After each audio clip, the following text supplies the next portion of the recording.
What's going on? It's me, Jay. I'm here to talk a little bit about a little history of the animation studio Pixar, which of course is a subsidiary of the Disney organization. Um, but what I find to be very interesting about the Pixar organization, and what I believe differentiates it from the Disney organization.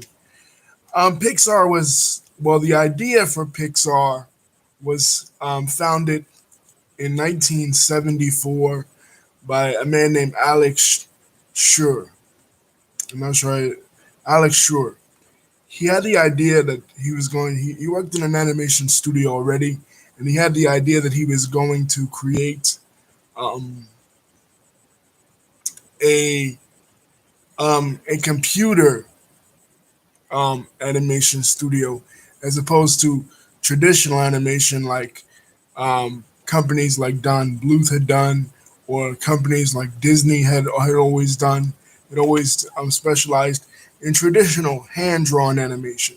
Also, Warner Brothers with their Looney Tunes had also done that. They always traditional animation, but since computers were coming out at that time and computers were starting to revolutionize the world in the late 70s, his idea was to take that to animation.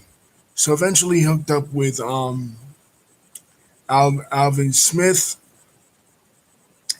who came up with the name Pixar.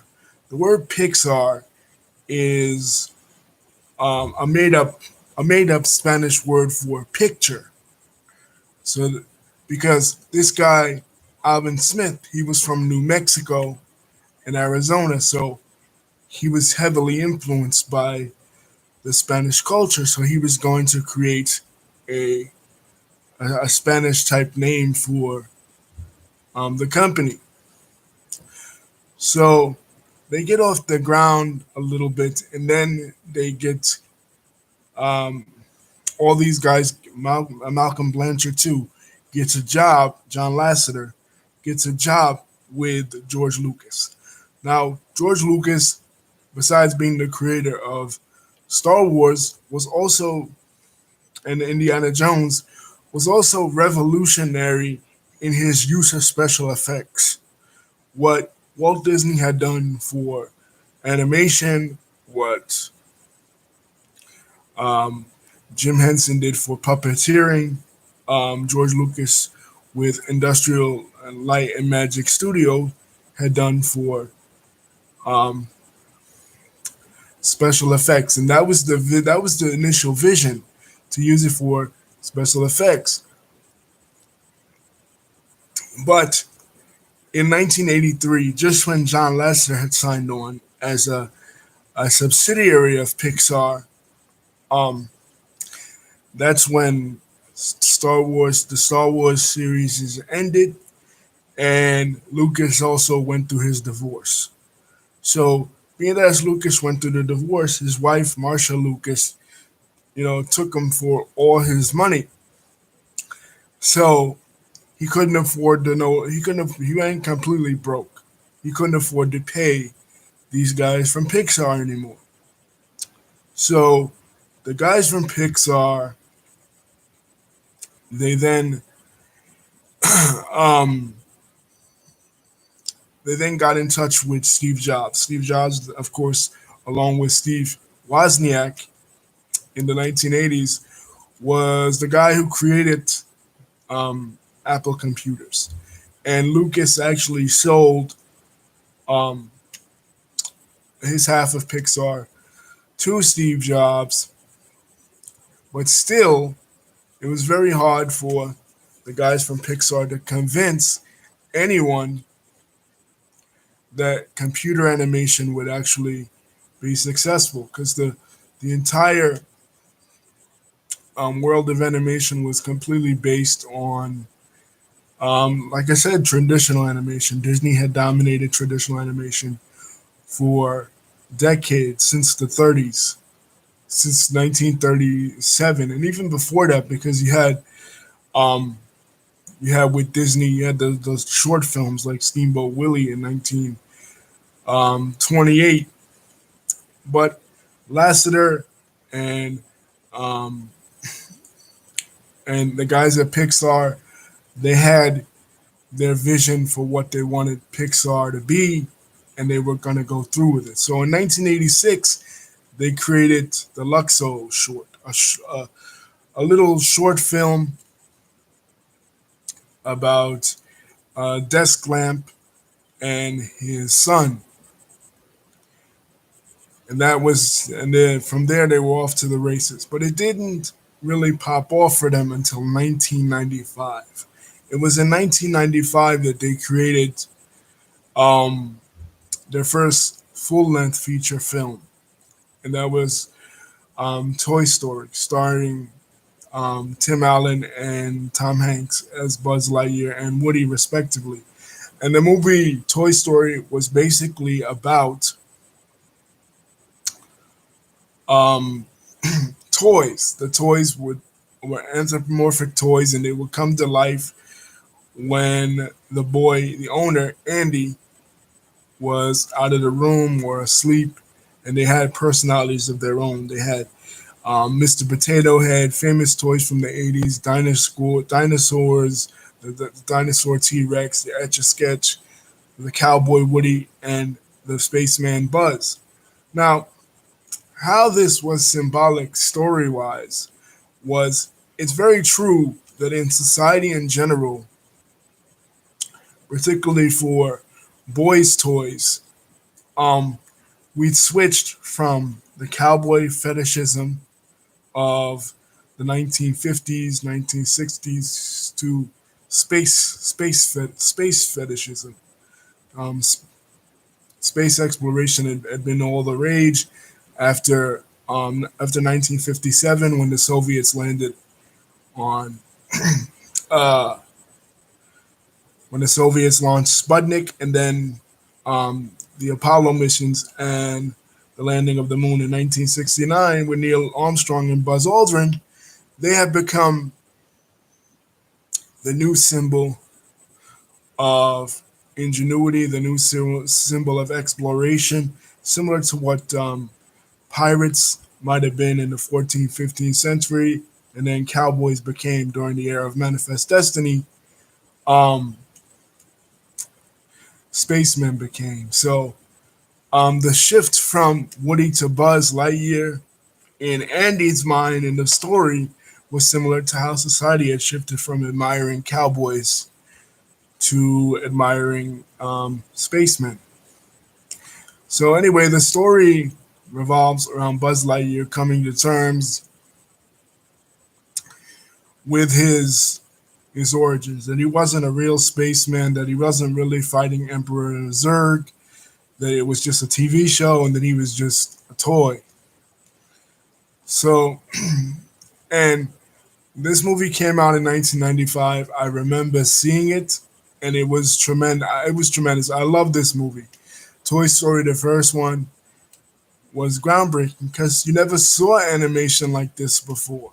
You know, you had seen CGI effects in other movies like Indiana Jones, Young Sherlock Holmes, which is a series that Lucas produced, and kind of in the Star Wars stories, but you never really saw anything like this before on screen. And it was Thanksgiving 1995, and I remember going to see it with my uncle and my grandma, and it just blew me away.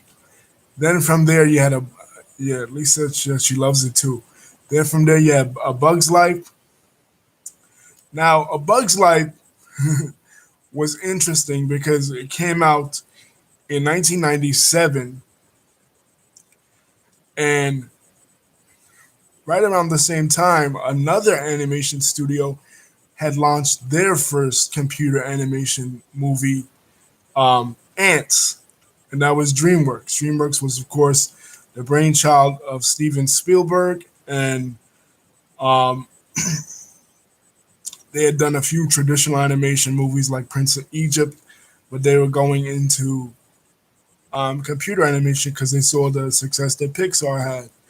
So they launched Ants, and Pixar launched A Bug's Life. Needless to say, I thought A Bug's Life was way better than Ants, and it was they were kind of um they were kind of similar in tone, in the sense that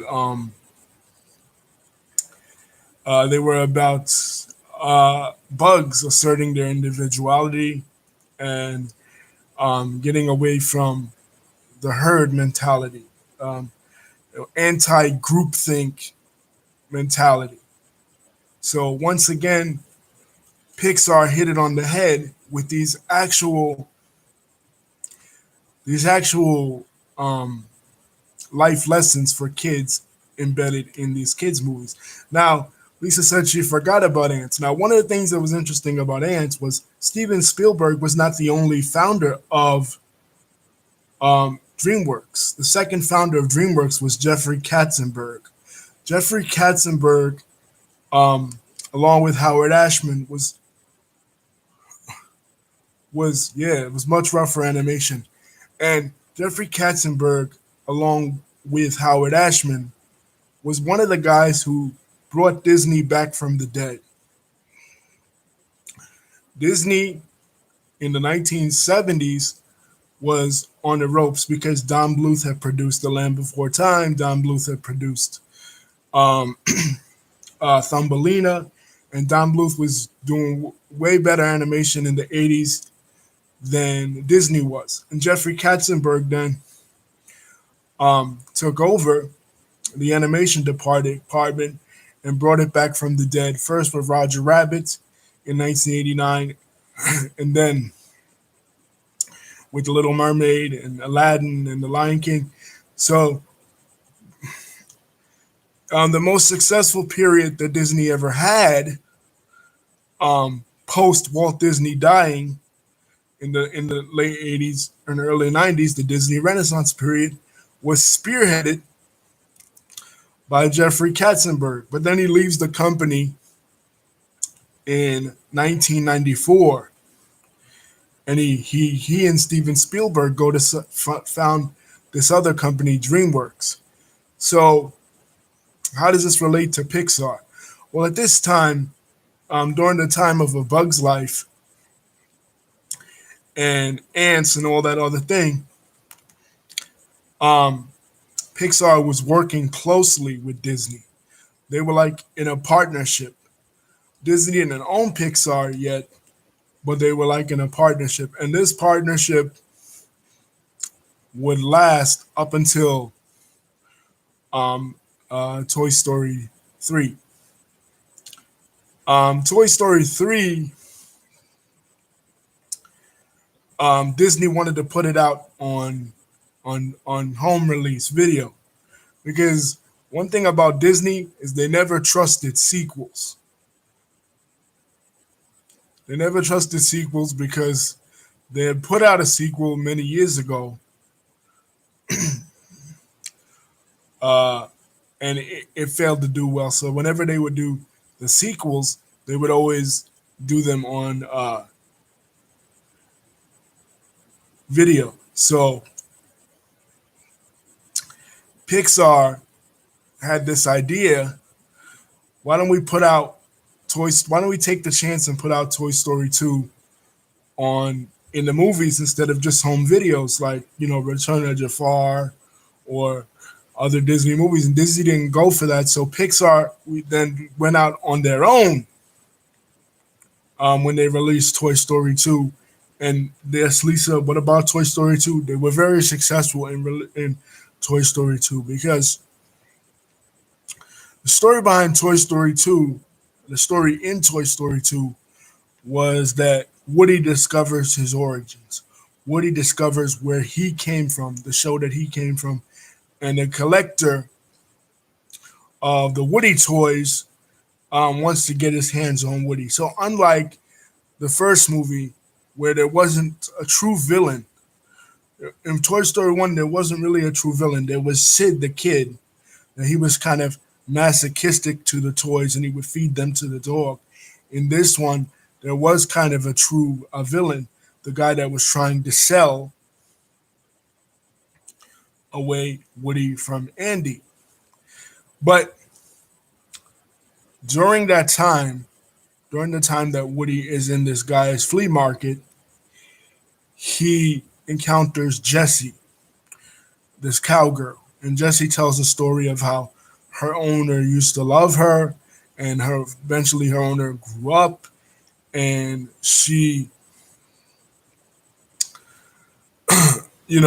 forgot about her. And it's a beautiful song. I think it's called "She Used to Love Me," and it goes through Jesse playing with the girl, and eventually how the girl grew up and she became a teenager, and she became interested in makeup instead of toys. And you see like Beatles stuff on her wall, hippie stuff. She grew up in the '60s, so the girl not interested in toys anymore. She just put the toys away, and then Andy, and then Woody thinks maybe Andy will forget about me someday as he becomes a teenager and eventually he becomes a man. You know what I mean? So Toy Story is dealing with growing up. The thing with Toy Story is that it grew up with us as kids, as millennials. They grew up. The toys grew up with us, so it kind of paralleled our own stories as we were becoming men and women. The toys were growing up too, and it deals with that. Like it deals with major change, and a lot of times, a movie like Toy Story 2 would help kids to adapt to change. Another one that was very interesting was Monsters Inc.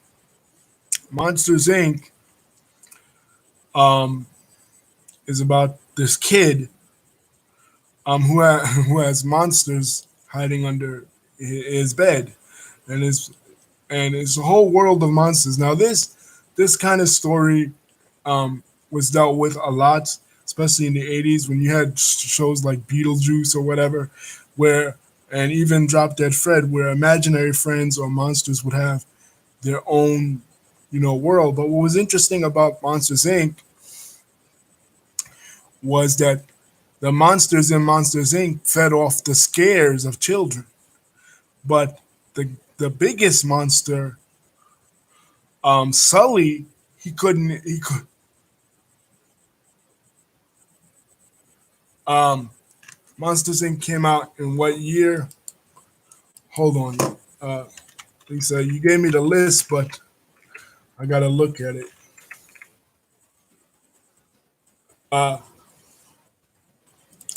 2001. Sorry, Lisa. Yeah, 2001.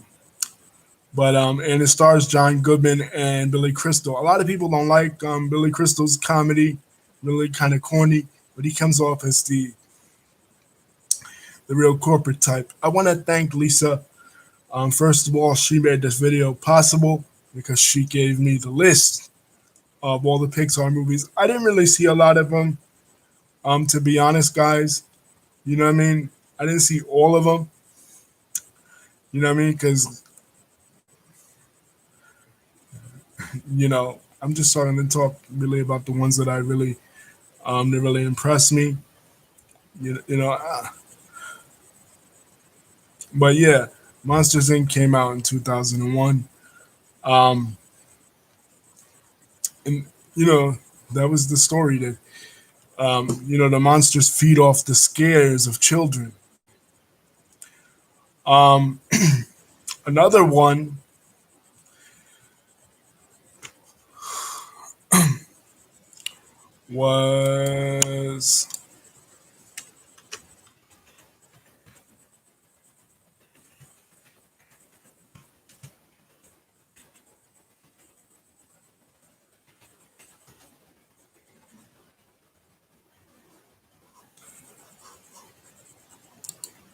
Another one was Finding Nemo. Finding Nemo. This was starring Albert Brooks as a clownfish father who loses his son, and um he has to go on a search for his son, another clownfish named Nemo.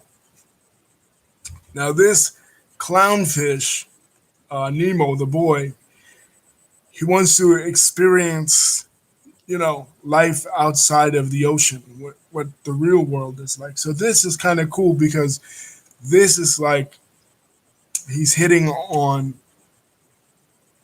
again, kids growing up, kids trying to expand uh, their horizons, and parents coming to terms with kids doing that.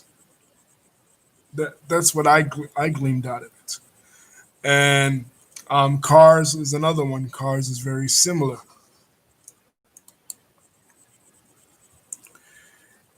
But every Pixar movie has a deeper message in it than just a movie, right? And Finding Nemo also, I forgot about that. Finding Nemo also dealt with death, the death of Nemo's. I think it was Lisa Nemo's mother. Is that correct? Was it Nemo's mother?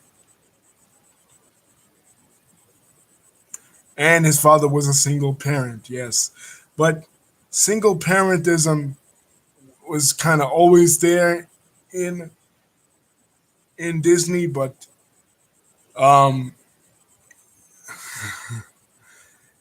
this dealt with it more in a serious way than say like the Little Mermaid's father or whatever. You know what I mean? So uh, I think once again, Pixar dealing with deeper issues than their cousin Disney.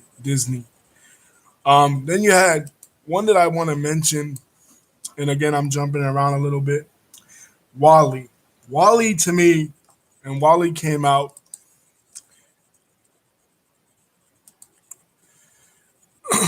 like I think it was 2009 or wait, let me see.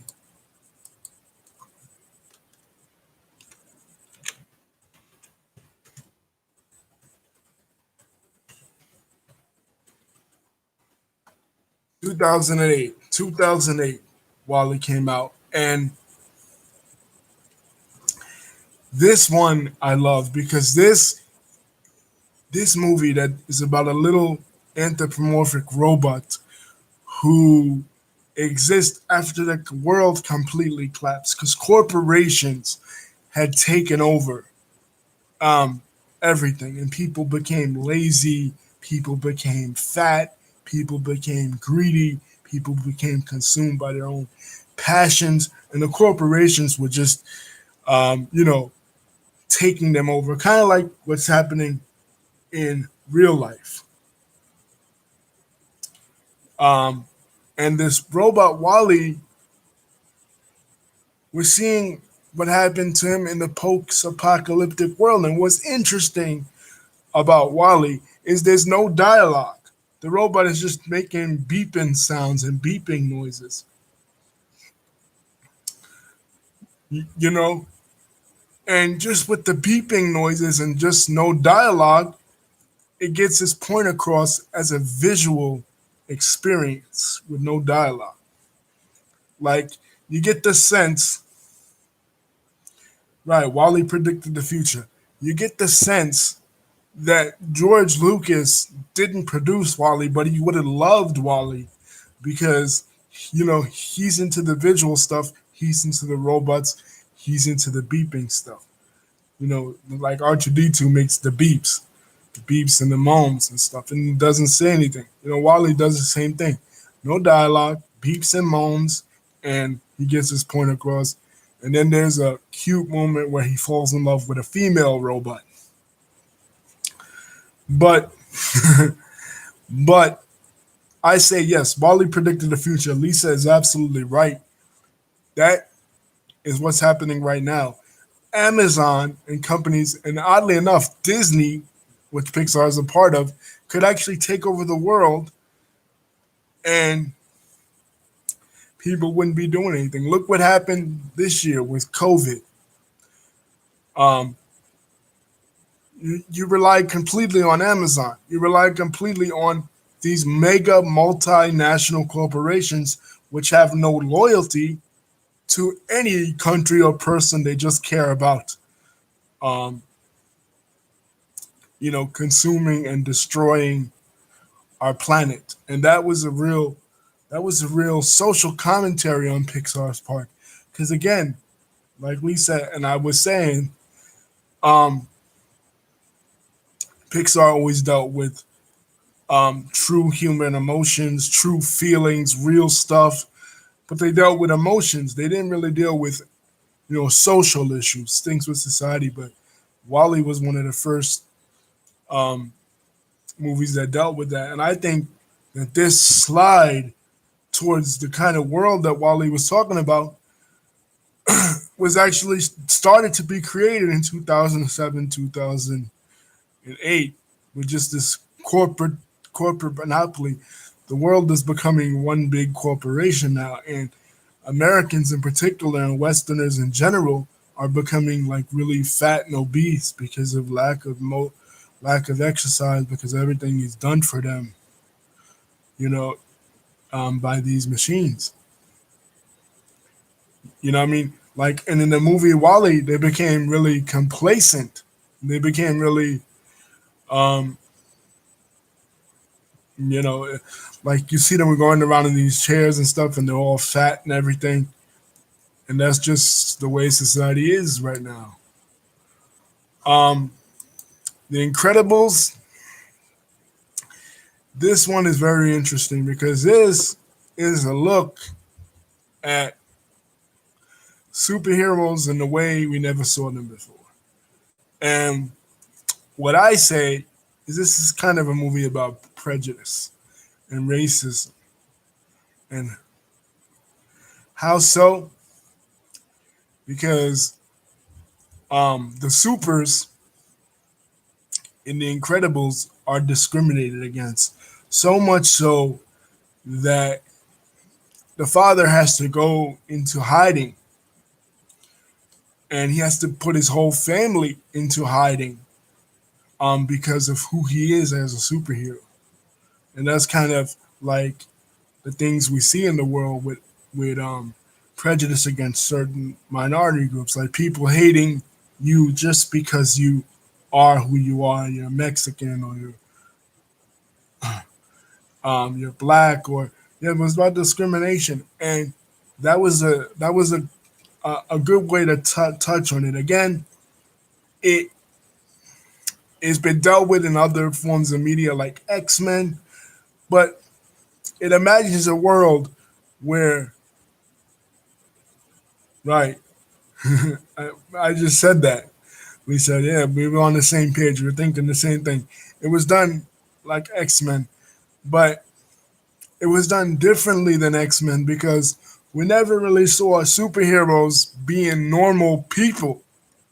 Because even in X-Men, where they hate the mutants and they hate Charles Xavier's school, we never see like Wolverine eating dinner with his family or Cyclops, and Jean Grey taking the kids out to eat. But we do see that in The Incredibles.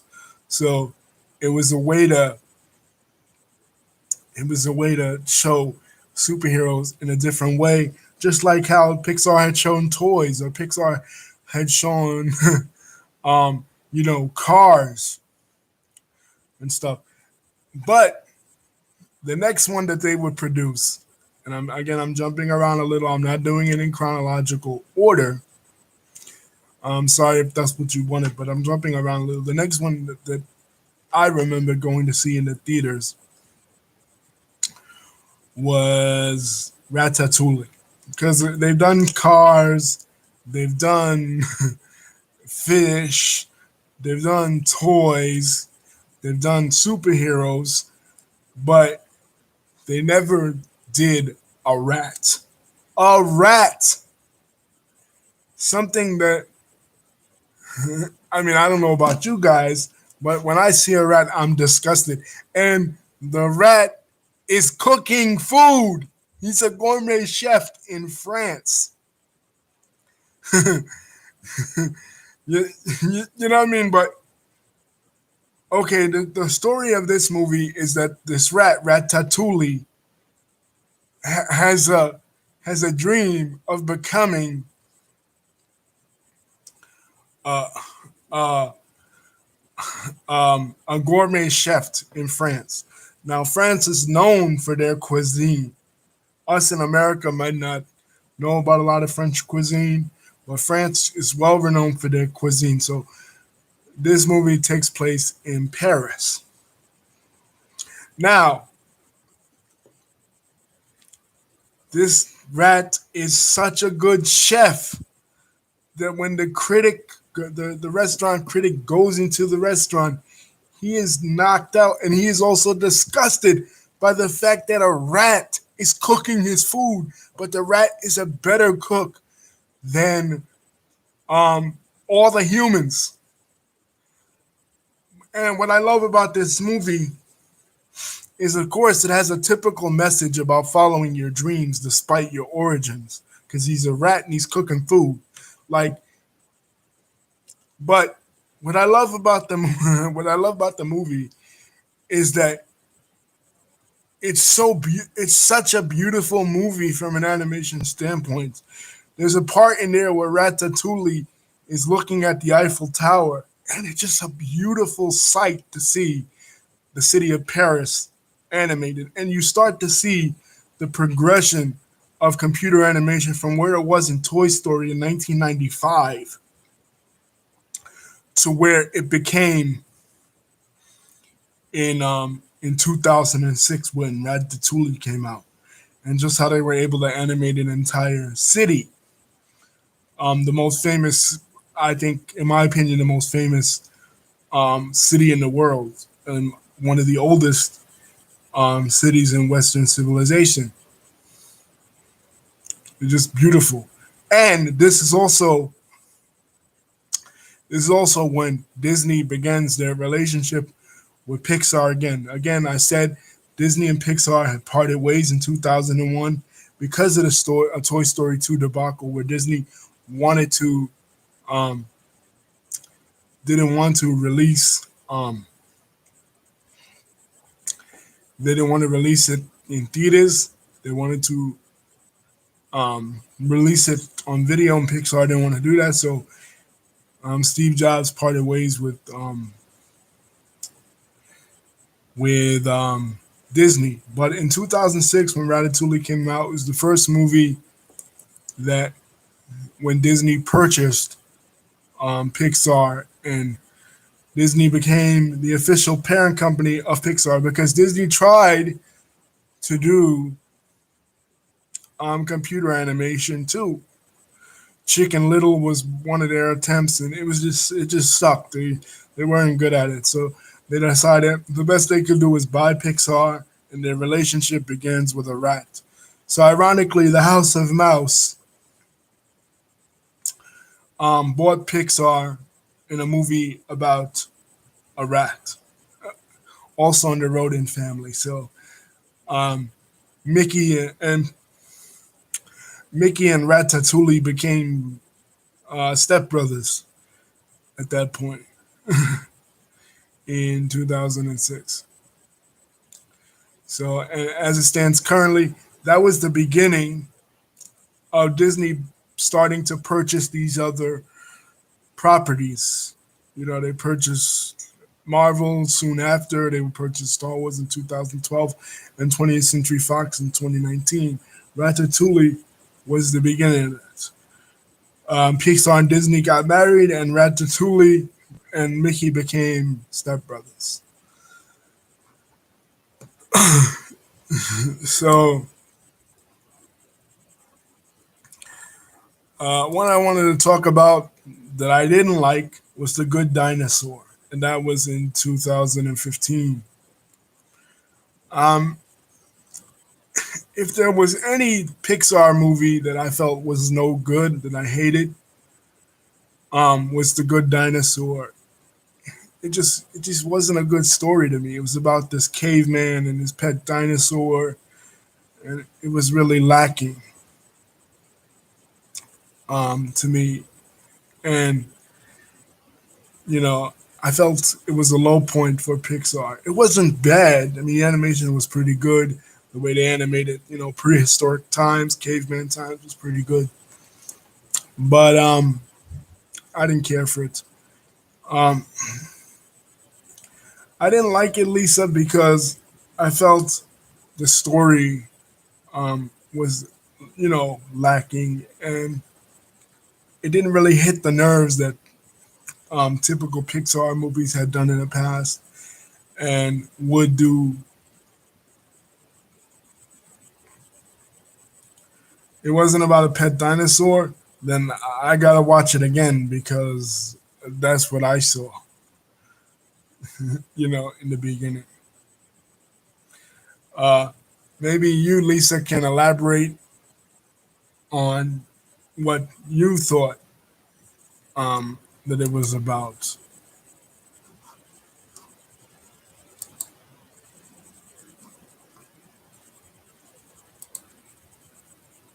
Monsters Inc. 2, Monsters University. That's one I loved. It was more of a. Oh, okay, Death. Um, it was more of a comedy, and that was interesting because you don't really see a lot of animated comedies like Sully and Mike Wachowski go um, to college, and it's basically a college movie, a prequel to the original Monsters Inc., where they first become friends. Uh,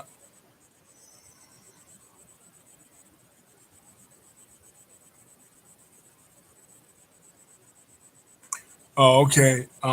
Lisa said a young dinosaur loses his father and has to grow up and try to please his father's memory by getting uh, his footprint on the family tree. Okay, so I totally missed the point of Pet Dinosaur. Honestly, I watched it once, and I got to give it another chance because I only watched it once when it first came out.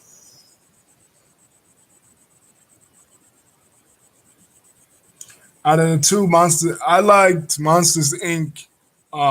University because it was funnier. It was funnier, and it was about friendship.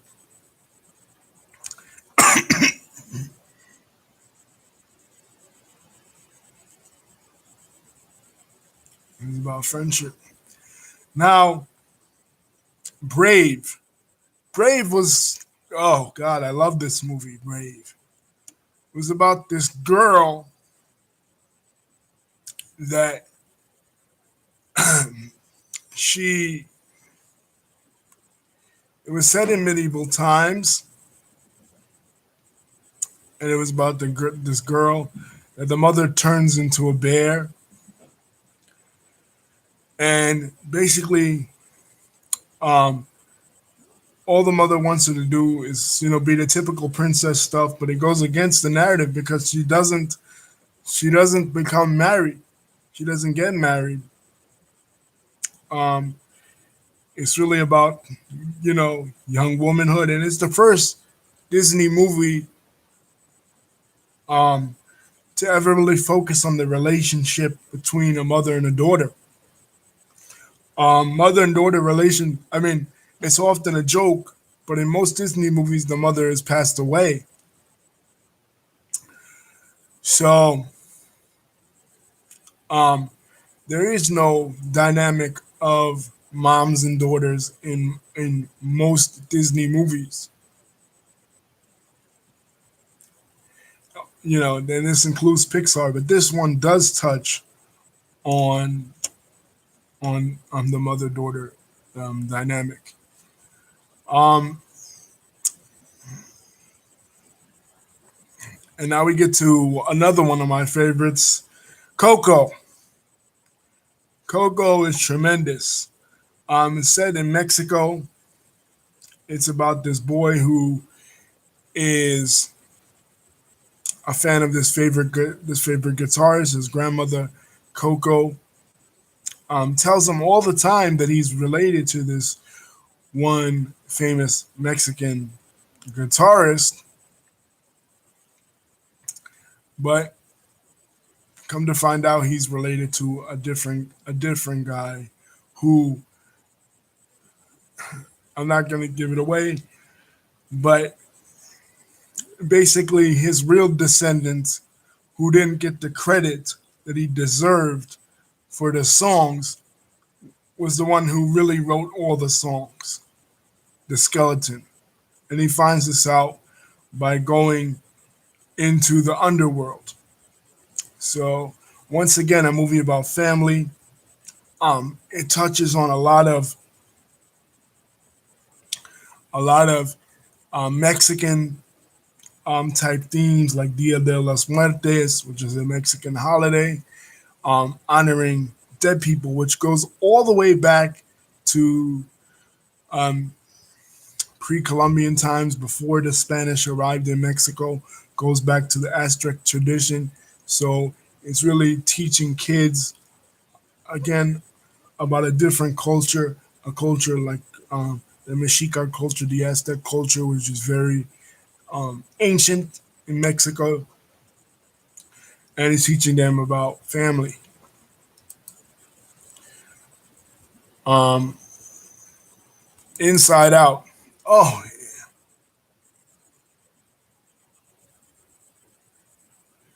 yeah, Brave dealt with the Irish heritage. You're right. Yeah. There's, I didn't really think of that. Yeah, but you're absolutely right. It dealt with um, Irish. The girl was set Irish. It was set in medieval times, but it was set in medieval Ireland. So, and she had a head full of red hair. Yeah, Coco dealt with heritage. I said that. Coco dealt with the Mexican heritage. Inside Out. Oh, possibly the best Pixar movie ever. Oh my God, I love this film. Um, Without giving it away so much, it deals with the inner emotions of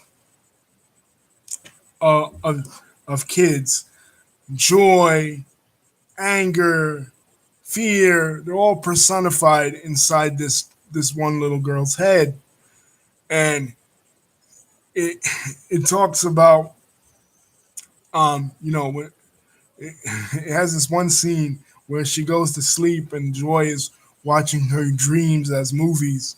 And when I watch this, I'm like, I imagine uh, when I go to sleep, maybe my emotions think this too. So again, Disney that Disney and Pixar, which is so good, well, Pixar is so good at personifying different objects, rats, um, going back to the first short, a freaking desk lamp. Now they've personified emotions, and they've dealt with emotions. They've dealt with, psychology, Freudian stuff, Carl Jung stuff that goes way above, just kiddie stuff. Like this is dealing with real, real emotions, like real um, anger, hatred, fear, that kids really go through. And when I saw this, and I saw this with Lisa,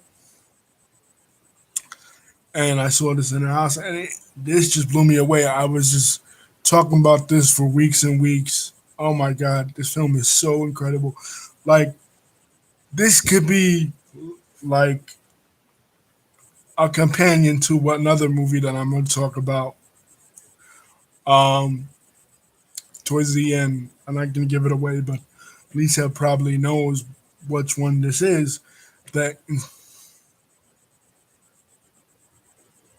yep, Inside Out 2, with the girl being a teenager. Yeah. So it's kind of like Soul, but this deals with emotions, where Soul, like I said before, deals with experiences. But I'll get to Soul. Cars 2, I didn't really enjoy that. I thought, that was just a throwaway. Um, could have really dealt without it. The Incredibles 2 I didn't see, so I can't comment on on on that one. Toy Story 3. Oh, this is another one. Toy Story 3. Um, I always say Toy Story is the best trilogy that there ever was because, unlike other trilogies like Back to the Future, Godfather, even Star Wars, there was no movie in Toy Story that of the trilogy, not counting Toy Story 4, of the trilogy in Toy Story, the three movies, that was bad. They were all good. And Toy Story 4, Andy is going to college, and the toys get given away to this this daycare, and the daycare is like a prison. You know what I mean? These kids are tearing apart these toys and abusing them, and yeah, Lisa is absolutely right. Cars 2 and 3 didn't need to be made.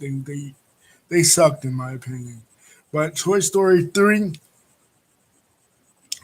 you know, the toys are getting abused, and this one teddy bear Lotso,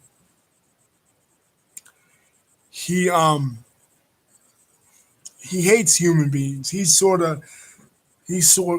he hates the human beings because he saw what they did to him and to other toys. So he's like a Malcolm X toy at first. Not that he's so bad, because again, Toy Story deals with nuance. He's not really a bad guy. He's just a victim of his experiences. So he's dealt with a lot of discrimination, a lot of oppression. So um, it caused him to hate uh, hate human beings, and hate people. So even though Andy's toys are uh, telling him that, oh, all human beings are not the same, he has this kind of reverse racism in his mind. Um, that he hates people, and they're telling him that Andy is different. Andy, loves his toys and he honors his toys. And again, how much does he really honor them when he has them locked away in a toy chest and he hasn't played with them in years? And he just randomly gives them away to this daycare center. I mean, really, does he really honor them? You know what I mean? Like, in a way, Lotso is right. You know what I mean? Like Andy's toys, can they really say that towards the end in Toy Story 3 that they were really loved? I mean, Andy, he didn't play with them. He barely paid them any attention because he'd grown up. Um, but what really makes Toy Story 3 great is the end scene. Andy's giving away his toys to this little girl, and he's telling her everything that all the toys do. And then he gets to Woody. And then the girl picks up Woody. But Andy, for a minute,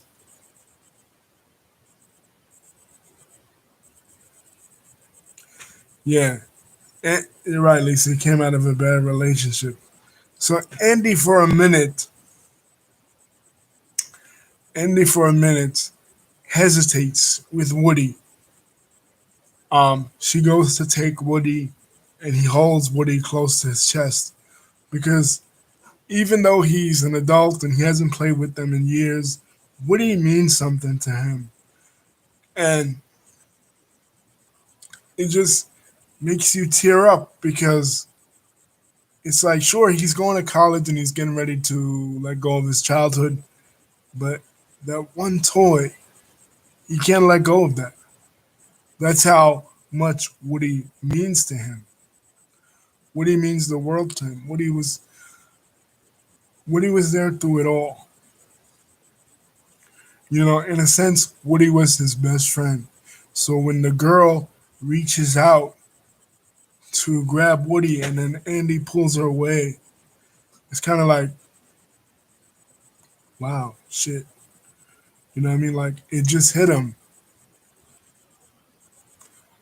that he's grown up because he's been packing for college for months now. And of course, he hasn't played with his toys in years, but it hits you. It's kind of like um, when you have a loved one that's sick and, like, yeah, they're going to pass away, but when you actually go to the hospital and you see them sick, it's like, oh man, that realization just hit me. Like, it's real. You know what I mean? I'm going to really have to let them go. And for a lot of us from my generation that grew up with the first Pixar movie, it was like we had been in Andy's place. We had been kids, we had been teenagers, and now we're becoming young adults. And it was like we were being forced to let go of that little aspect of our childhood, that the Woody in all of us. So it was not so much that Jesse was right or that Lotso was right, but Andy was getting older, and so were we. So Toy Story, the part where he pulls Woody away, it hit people so much in the fields. It hit me in the fields because Toy Story, I grew up with Toy Story. You know what I mean? Because not only did I grow up with the movie Toy Story, but many of the toys, I had a Mr. Potato Head, I had a cowboy, I had a space guy. You know what I mean? So, particularly for boys' toys, since Andy was a boy, it was kind of like my childhood. You know what I mean? And as he's driving away, it's like, oh shit. You know what I mean? Like, we're finally moving on to the next phase of life. Um,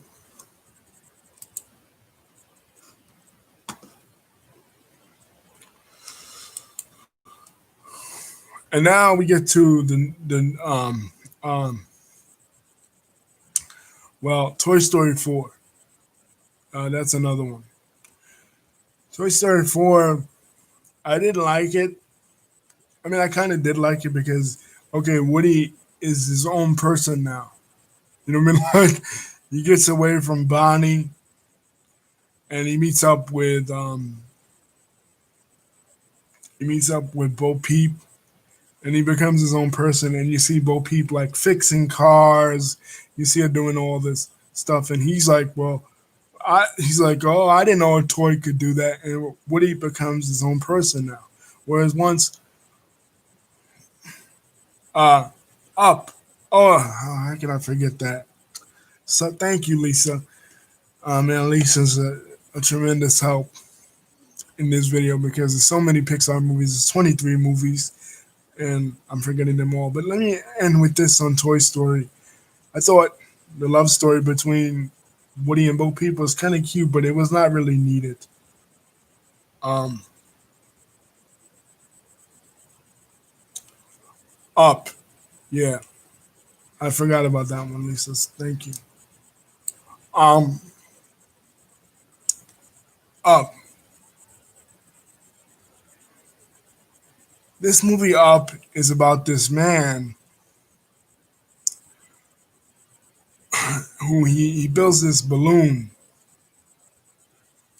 that he wants to travel all around the world. And, you know, the first opening part is the part that sticks out to me um, with him and the wife. Like, you see how the years go by with just him and the wife. And, he never really gets to achieve his dream about sailing in that big balloon all around the world. And that's the really sad thing. He does it later on when he's, um, much, much older. But he's already jaded. By the time he meets this kid, it's just like, He never got to do it with his wife, so he really doesn't feel the need to do it with this kid. You know, Lisa said Toy Story 4 is not was not really needed. Um, yeah, Lisa, I agree. Toy Story 4 was not really needed, but Up is one of the first movies to ever deal with death.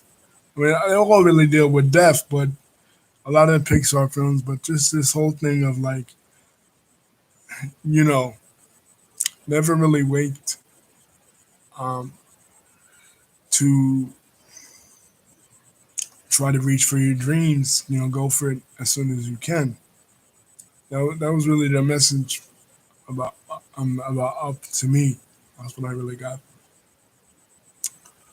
Um,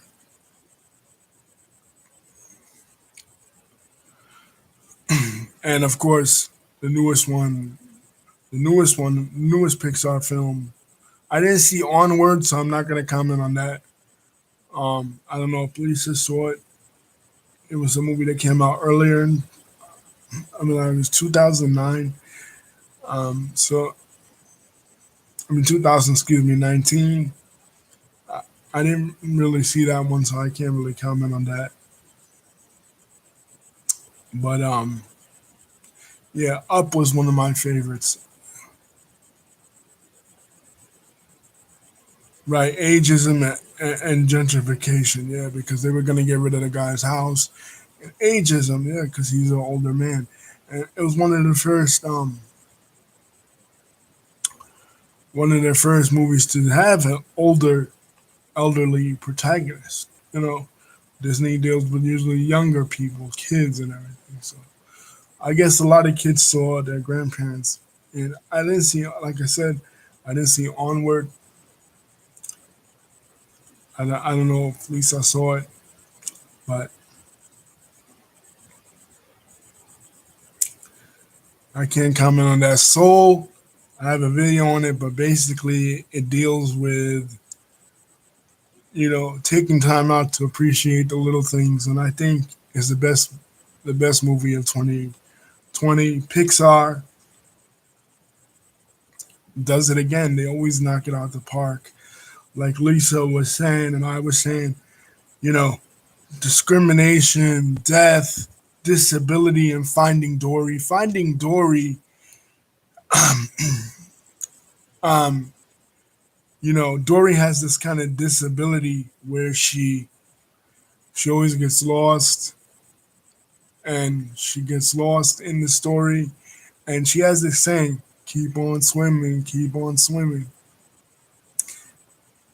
You know, so she learns to overcome her disability, and her memory problems with, by telling herself this thing that her mother always told her never to get lost, in a way to never get lost. Keep on swimming, keep on swimming. So keep on swimming became sort of like a mantra for, people going through depression, people going through a lot of emotional issues that you don't really, the kids' movies never really touch on. And of course, disability, dyslexia, learning disabilities. I was surprised that Finding Dory really dealt with that, and it was tremendous. A tremendous part played by Ellen DeGeneres. Of course, now Ellen DeGeneres is not, is canceled because of her behavior, but I wouldn't cancel the movie Finding Dory because this is a very valuable movie. If you want to learn about what it's like to be marginalized and what it's like to be a disabled person in society. Um, any other ones, Lisa, that I'm forgetting that I didn't touch on?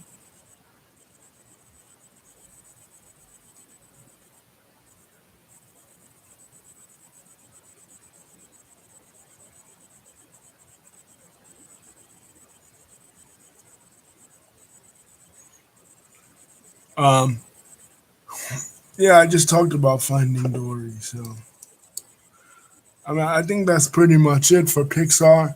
Overall, Pixar has dealt with so many complex issues. And like I said, they're different than Disney because Disney deals with surface issues and Pixar deals with human emotions, death, disability, discrimination, environmentalism, um, even sexism, different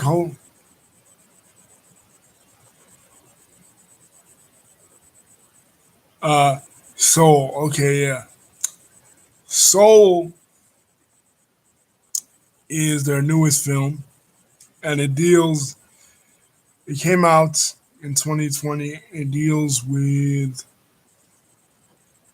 doesn't really deal with race. I mean, it's an all African American cast, and it has certain cultural references, um, pertaining to African American culture and jazz, but it it really deals with death, and it deals with learning to appreciate the little things in life because Jamie Foxx's character Joe Gardner is somebody who was so consumed by his goal of becoming a concert jazz pianist that he didn't learn to appreciate the little things in life. That later, the girl 22, which is a 22 is an unborn soul who she's never tasted a pizza, she's never tasted a gyro, she's never gotten a haircut, she's never done anything, and she learned. Yeah, first black animated movie for Pixar, and that was amazing too, Lisa, because Pixar had gotten so far since where they couldn't even animate people, let alone people of color. And just like in Ratatouille,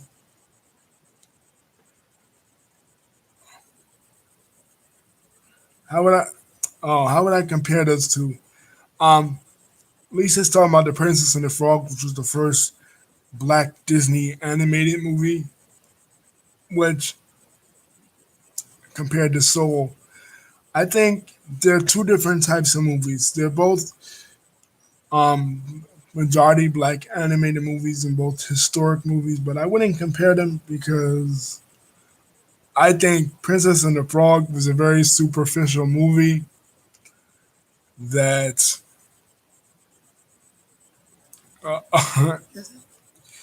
was your typical princess movie, and it didn't do well compared to Soul. Soul really deals with a lot of deeper issues that adults can relate to. Princess and the Frog was just uh, mainly a movie to adults with girl stuff, and plus, um, she was she was a frog for the majority of the movie, kind of like Joe Gardner was a soul for the majority of the movie, but um, differently. Soul doesn't have a villain. Soul doesn't have a bad guy. In Princess and the Frog, um, the voodoo guy is trying to take her powers. You know what I mean? I mean, you know, so like Disney did a typical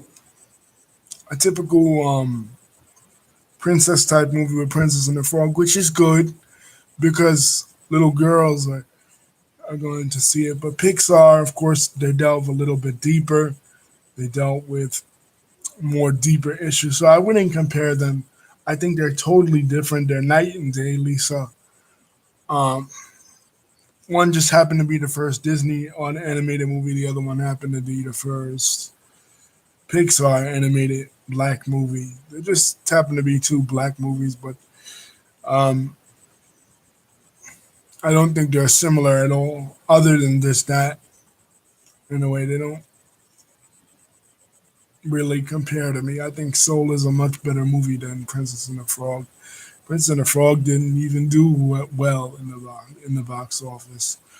Um, Disney went back to I think Zootopia is a much better um, commentary on race than Princess and the Frog from Disney, and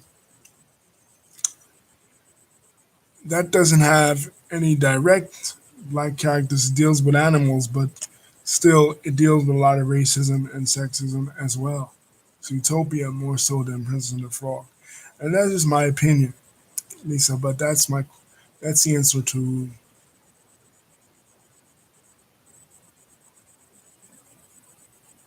Yeah, Soul wasn't really for kids. No, you're right. And that's the difference. The only thing that Soul and Prince and the Frog have in common is that they're black films and they deal with jazz music and they deal with specific cities. Um, which brings me to my next comment. I said Prince and the Frog deals with um, New Orleans and Soul deals with New York. And I said that earlier in the video. I said that Ratatouille was amazing because it really captured France. It really captured the city of Paris. Well, Seoul was the same way. Seoul really captured the city of New York. I live in New York. I experience New York on a daily basis. I've experienced New York. I've never lived in any other city. And I can tell you that down to the little minute details in the movie, everything they talked about, everything they touched on, everything they showed was exactly how New York really is. They captured the beauty of New York and they captured the spirit of New York and even the downsides to what can sometimes be about New York. Because think about it, Joel Gardner wouldn't even be Joel Gardner. He wouldn't be so hustle and bustle, maybe, if he lived in a different city that was more laid back, if you really think about it. And I think, Lisa, that the movie to compare Soul to is not Princess and the Frog, just because they're black movies. The movie to compare Soul to is Inside Out, because they deal with very similar things. And Coco and Ratatouille. Because you think about it, like I said, Joe Gardner wouldn't be Joe Gardner if he didn't live in New York. The reason why he never um, really took time out to smell the roses, if you will, was because he lived in New York. If you've ever lived in New York and you've ever stayed in New York or you're a New Yorker, you know that's how we operate. We never we never really see we never really take time out. We're not a laid back city. We're the city that never sleeps. You know, everybody's always coming and going in New York, and that's exactly how New York is, and that's what Soul really captured the spirit of New York, the essence of New York, and that's why I loved it because it's so New York, and just like Ratatouille is so Paris, but Ratatouille and Soul are kind of opposites in a way because Ratatouille is a rat who he's not going to let anybody tell him that he can't be a chef. And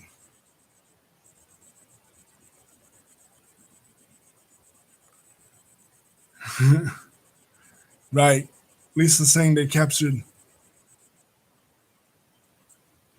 the racism of New York. And Lisa is absolutely right. They captured the racism of New York. There's a part in there where Joe Gardner can't catch a cab. He says, I'm never going to catch. When 22 gets in his body, he said, they're going to catch a cab like that. And unfortunately, that is something that exists in New York City. Black men have a hard time catching cabs. Danny Glover even experienced that. And Danny Glover's a celebrity.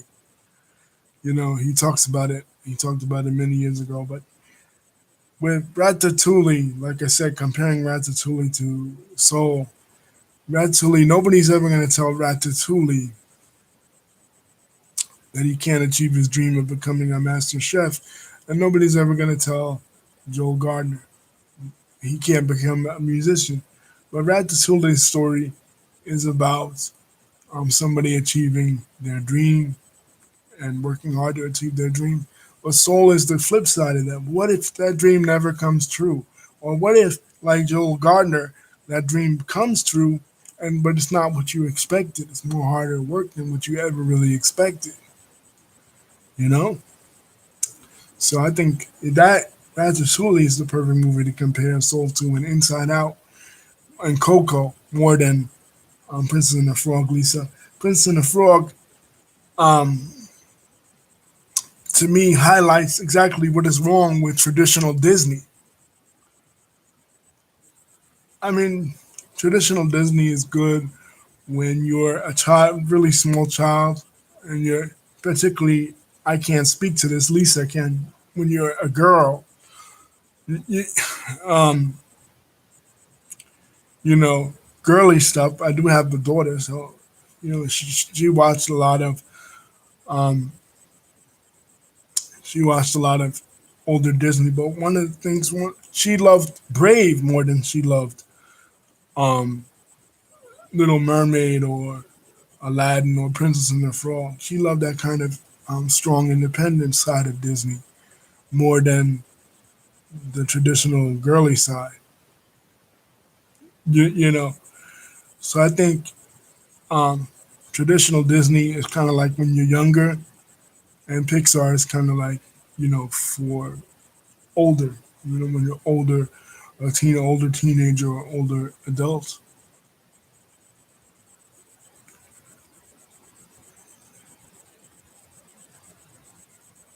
You know what I mean? Like it's interesting that Disney's family is very interesting because they're under there are four different companies under one banner of just Disney, and they're all something different. You know what I mean? Pixar is mainly for young adults and teens. Traditional Disney is more for um, little girls. Marvel is also for young adults and teens, but more so boys. Young adult males and teens. And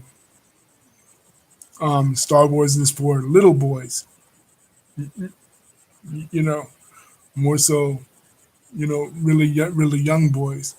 You know what I mean? So they have something for everybody. But Pixar and Disney in particular are very different. They're like night and day companies. The only thing they have in common is animation. Their histories are different. Their tones are different. The things that Pixar tackles are completely different. Um, the motivations behind Disney's traditional characters, and Pixar's traditional characters are completely different. You never saw uh, a musical in a Pixar movie, really. Whereas Disney is all about their musicals. Disney made their bread and butter off their musicals. Um,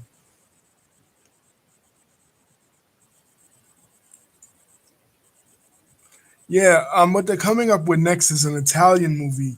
These are called. I'm looking up the name now. They're coming up with a movie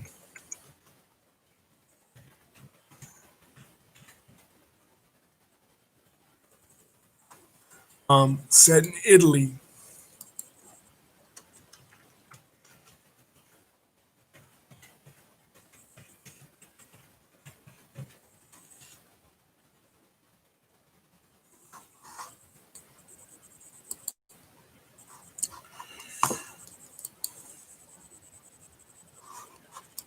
called a movie set in Italy called Luca.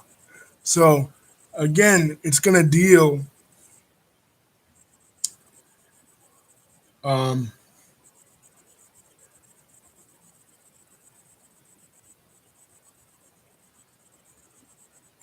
it's gonna deal with culture, just like Brave, just like Soul, just like Coco. It's gonna deal with um, the Italian culture. Yeah, Lisa said she hopes Disney has um, more teen animated. Zootopia was the best they did. Zootopia was Disney, traditional Disney, but it was Pixar. I mean, it was like a Pixar movie, Zootopia. Um, it was computer animated and it dealt with serious issues, unlike um, unlike regular Disney movies. It didn't deal with the princess stuff. But regular Disney needs to come up with different ideas because how many times can you remake the classic films that you've already remade but into live action versions? That's just boring. You know, what I'd like to see from Pixar is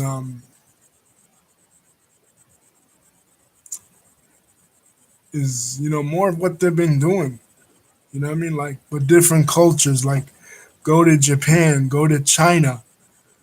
Not Mulan, but something different. Than just Mulan. Go to Japan, go to China, go to the South Pacific. Um, that's another one. It wasn't Pixar, but it was Moana.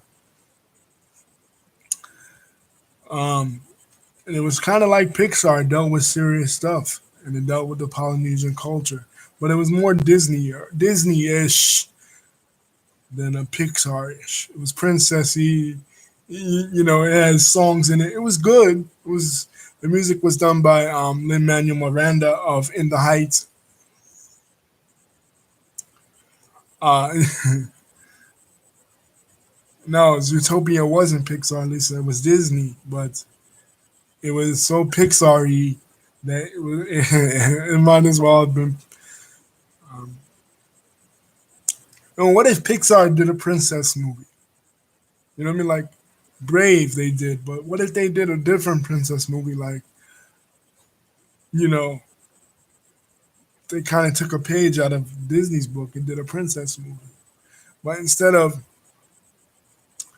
the princess becoming just a princess, what if it deals with the whole idea of, you know, why am I a princess in the first place? Why, you know, what if it deals with like selfishness, the selfishness of being a princess and the responsibilities of being a princess, and it takes a satirical meta approach to monarchy, kind of like The Crown, but animated and for kids and less history ish. You know what I mean? Like,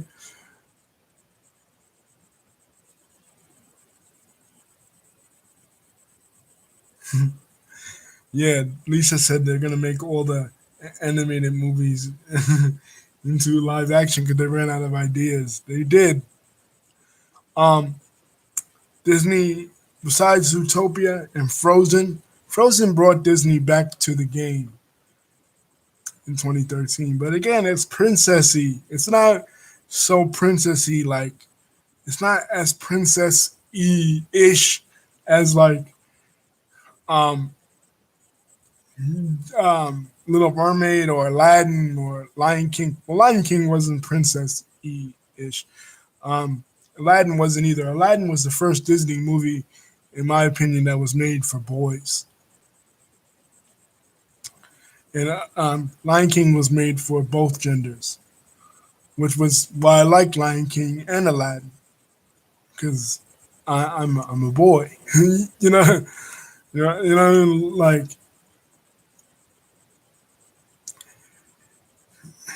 you know what I mean. So um, I mean, it had Princess. I mean, Aladdin had Princess Jasmine in it, right? The anti-princess, exactly. Which is they'll be taking a page out of DreamWorks book, because that's what Shrek really was. Shrek was the fairy tale that wasn't a fairy tale, because unlike in Beauty and the Beast, when Shrek and Fiona fall in love, Fiona becomes an ogre. She doesn't become beautiful like Beauty and the Prince and Beauty and the Beast became handsome. You know what I mean? Like it was the anti fairy tale movie, so you can make the anti princess type movie. You can make you could take Princess Megan, the real life princess story, and make it into an animated movie where she steps down from the princess post because she doesn't want to have to deal with the political um, machinations or the political ramifications of being a princess. You can make it that. You can make it that, and it could be a commentary on how stupid and how um, vain vain our society is when it comes to this princess shit. And it be for kind of like the weird girls, the girls that are not into makeup or not into um, princess shit in a kind of a way to kind of mock this whole concept, the concept that Disney basically built its empire on. Disney built its empire on the princess brand. So imagine if they did an ironic twist and they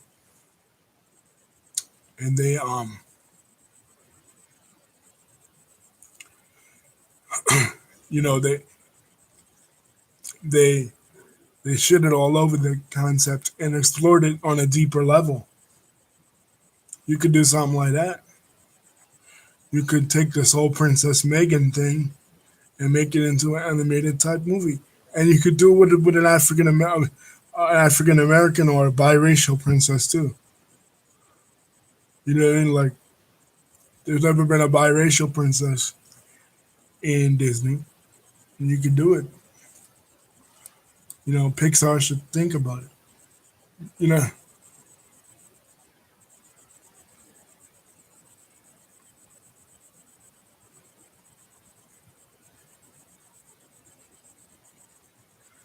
you know what I mean? And it can have like not really 2020 issues, but just dealing with like how dumb the whole princess thing is. You know what I mean? Like, and really deconstructing the whole princess concept, the whole thing of like how dumb is it to actually be a princess and not do anything with your life, just be a monarch. Like that's the dumbest thing ever. You know what I mean? Like to me and to a lot of other people and even girls, like modern day girls these days, some of them will love shit like that because they'll be like, you know what? Being a princess is the dumbest thing ever. Like, like they sit around all day and they sing about wanting to be in a relationship, or they sing about wanting this and wanting that. Whole thing that Disney has basically built their entire empire off. Because um, in the 20s, 30s, and 40s, they built their empire on Goofy, Donald Duck, Mickey Mouse. But really, in terms of movies, the first movie they ever came out with was 1937, Snow White, and it was a princess movie. So all their movies have been princess movies. Disney has built a brand that is shallow, that is all about beauty, all about Disney eyes. And even when they took over Star Wars, they even gave Yoda Disney eyes. The Disney eyes are the big eyes, the big round eyes that all the traditional, not Pixar, all the traditional Disney characters um, have them, and it makes them look, no matter what race they are, Even if they're Chinese, they still have the round, cute eyes that makes them look really cute and attractive. They call it Disney eyes. Family Guy has an episode where they make fun of it, where Peter Griffin goes into a Disney. No, they never had. Well, Aladdin at least was the first Disney movie for boys, really. But they took the song that he sings, because usually all the main Disney characters have a song that they sing that where they want something. Like um, uh, Belle sings "Little Village." The song that Aladdin sings in the musical that Howard Ashman wrote, "Proud of Your Boy." That the Proud Boys, the hate group, the Proud Boys later took this song, and that's where they get their name, the Proud Boys. But Aladdin has a song um, in the musical Aladdin, where he sings that he's gonna make his father and mother um, proud of him, proud of your boy. It's a beautiful song, and it's a shame that number one, Disney took the song out, and number two, that this hate group, this white supremacist hate group that goes around beating people up and bullying people, took this song and came up with their name. But I love this song. Look it up. Proud of your boy. Um,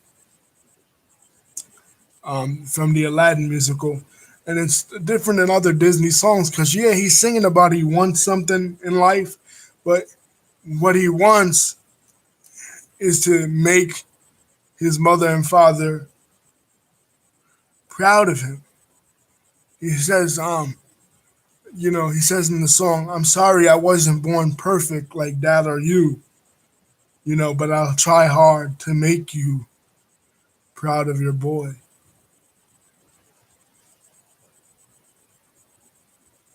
So,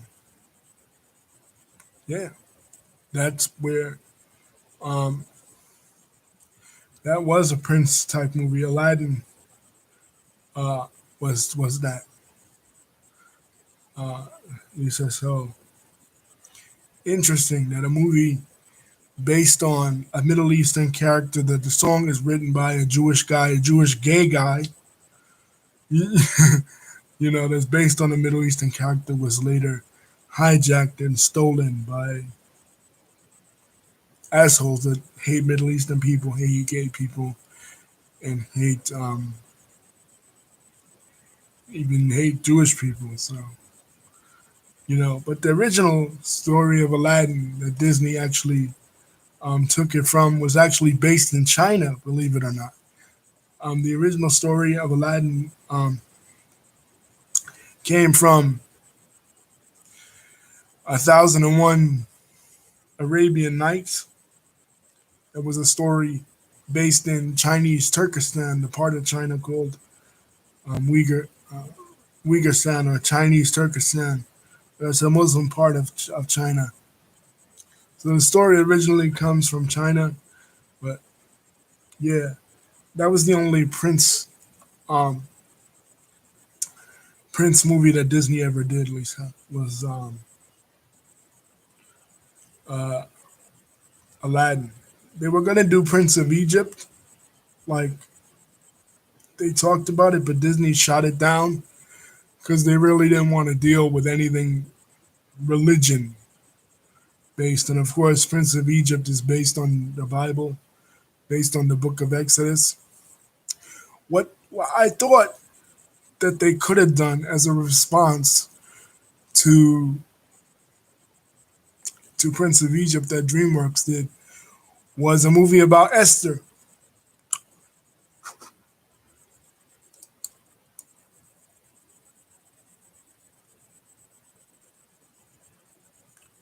Um, Out of them all,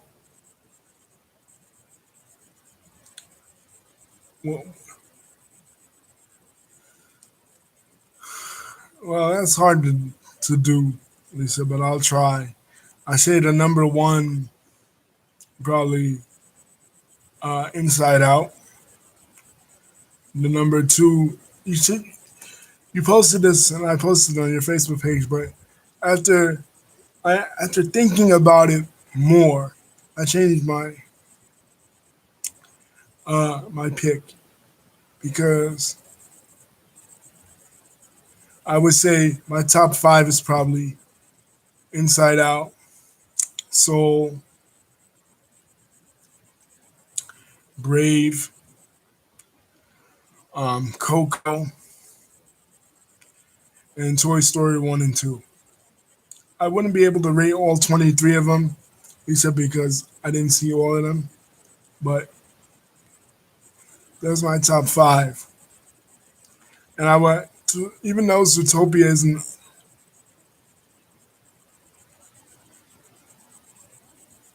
that was DreamWorks, Lisa. It was DreamWorks. Um, I said that I like they always did movies for other cultures, but Disney never did a Jewish movie, and they could have done a Jewish movie with Prince of Egypt. They'd have um, touched on that, but they never did. So maybe Pixar could do Esther. The Book of Esther could, or Disney would be more suitable to do Esther because they're always doing the princess stuff, and Princess Esther really was a Jewish princess, a princess that, according to the Bible, in the Book of Esther, saved her people from genocide at the hands of Haman, a henchman of the Persian king Ahasuerus. So they could do, if they ever wanted to do a Jewish movie. And it's funny because um, Michael, Michael, I mean, Bob Iger, who resigned from Disney last year, and Bob Chapek, um, they're Jewish. Jeffrey Katzenberg was Jewish. Michael Eisner was Jewish. All of them basically um, Jewish American producers, but they never thought to do any type of Jewish type movies.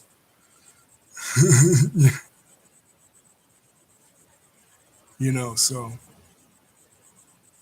I always thought why they never did Esther, why they never did East Indian type movie with the Ramayan, which is a Hindu religious text that is kind of princessy and has a princess Sita and a demon Ravana and a prince Ram. That's kind of right up Disney's alley. Why they never did that, I don't know. But anyway, Lisa and everyone else watching, that's my thoughts on Pixar. I hope they continue to do more movies touching on different cultures and maybe even, maybe they will take this into consideration and do um, these kind of culture type movies. Because Black Jewish, um, yeah, I mean, I guess, yeah, like that was during the time when, Jews were considered people of color. That's a whole nother topic altogether. But I would say, yeah, Lisa, she is. So they could do that. They could do the East Indian one that I said. They could do the satirical one, Princess Megan one. They could do a lot of stuff. But I hope Pixar continues the good work that they're doing. They're supposed to do a Buzz Lightyear movie. Pixar is doing their first live action movie in 2021, the Buzz Lightyear movie, based on the backstory of Buzz Lightyear. So that should be good. From infinity to infinity and beyond. Later, guys. Thanks for your help, Lisa, in this video, and I'm really proud of it. It went really long. Peace.